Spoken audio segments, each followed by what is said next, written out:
guys didn't probably expect that a little bit coming in against Ivy League school. Can you just talk about the backdoor cuts? Like, it caused you some problems? Was it just because you haven't seen that, or were you guys ready to play? What was going on? No, I think it's reminiscent of the Miami of Ohio game. A similar type of style where we kind of got diced up on backdoor cuts. There's obviously an emphasis, but coming off a one-day prep, having one day to really have live reps against something like that and a team like that who's very well coached, very disciplined, it's obviously a tough assignment. But we found a way to figure it out, and in the end, it's the NIT as well.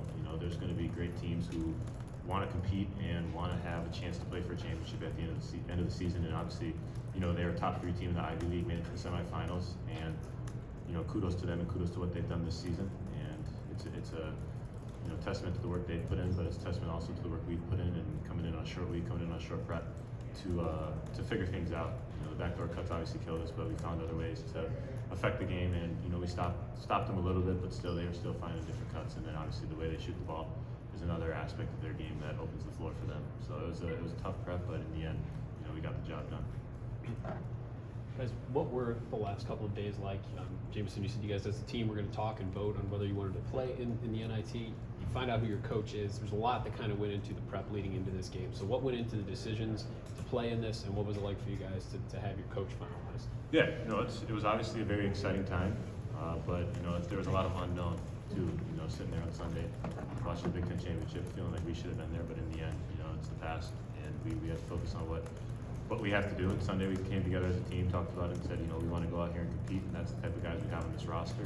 And we made that decision ultimately to come out here and play in the NIT, which we feel like was the right decision, and it showed tonight.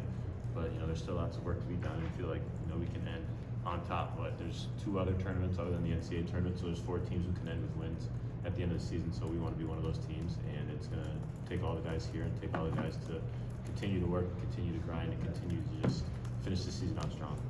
How do you think?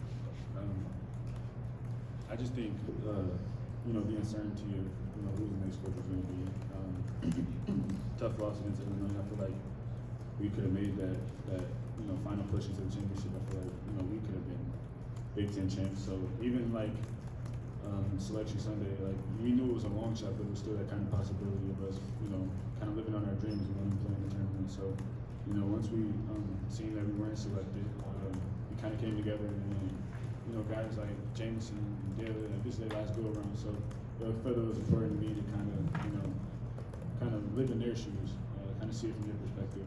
I know that they wanted to play, and I'm saying, like, I'm not ready for this group to be over with, this family to be over with. So I felt like it was a no-brainer for me to be able to play in NIT, just to be able to battle with my guys one last time. And what did you guys both think of Jake Diebler being named the full-time head coach after having been the interim? What did you guys think of that? Yeah, I think you look at what he's done. Obviously, he's a leader of men.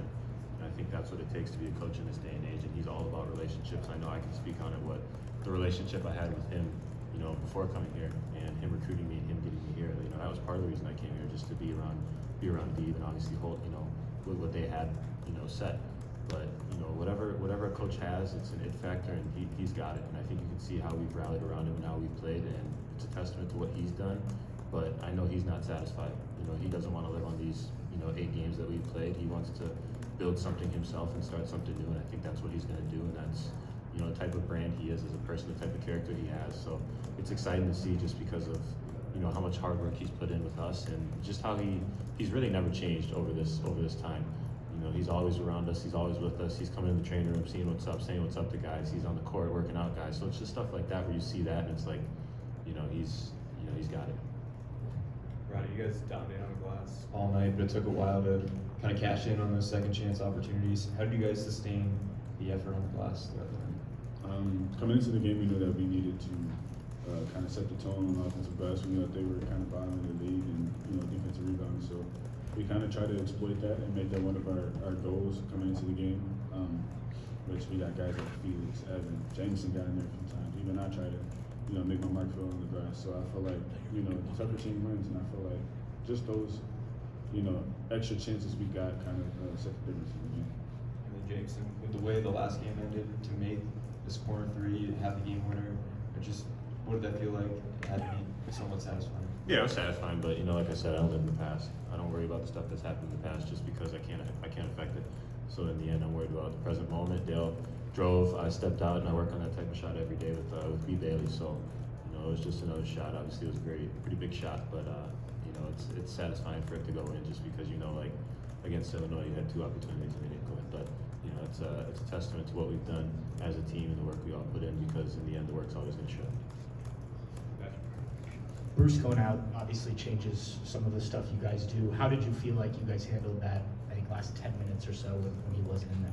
Yeah, I think we handled it pretty well, and I think that's something that it's a testament to coaching. It's a testament to us rallying around each other because we've had opportunities where guys are hurt. You know, Roddy's gone out a few times. I was out against being at Michigan State. Bruce was out against Nebraska. It's stuff like that where it's like we don't really let that affect us because in the end, you know, even if Bruce is out, he's going to be the biggest cheerleader on the side, and he's going to support us. He's going to make sure that he's going to see what he says, and in that, you know, we got to rally around each other. And we're a team, we're a family. You know, Coach always preaches the family aspect, and that's what we are. That when one family member's down, you got to rally around them, and you got to rally around each other to make sure that you get the job done. And the task that's at hand, you got to accomplish. Is this the kind of game you guys would have won maybe 2 months ago? Or is it a lot of what you went through helped you to get through moments like this when maybe things weren't going right at different times? I feel like those games we had 2 months ago kind of prepped us for this. Even like games like Penn State, if you look earlier in the year, even Indiana, kind of the same situation where we up by 3 with a chance to get a stop. Kind of prepped us to be able to come out and be successful leading to this game. Even just like us being together and been through, you know, majority of the season and kind of sticking around each other in tough times and battle through adversity. So I feel like just leaning next to somebody and relying on somebody and trusting that they're going to do their job. And I feel like that was the key in us being victorious. Roddy, I think you had 3 or 4 open threes in the first 3 or 4 minutes of this game that you took. Was it in the scout for Cornell that like, hey, we think we're going to find some open looks for you early in those spots, or is it just a continuation of what like Dealer's been saying? Like, if you've got it open, I want you shooting it. I don't care. I want you taking open shots. Absolutely. I know that my teammates and coaching staff, Deeper, of course, have the utmost confidence in me shooting the ball. Especially when I'm open. It was just like, you know, kind of we know they were very aggressive in their ball screen coverage. We knew that, and it was kind of an adjustment. We seen that they were kind of blitzing Bruce in his ball screens, and you have two people on the ball, people open. So Bruce made terrific decisions in those situations and found me a few times. So made a few.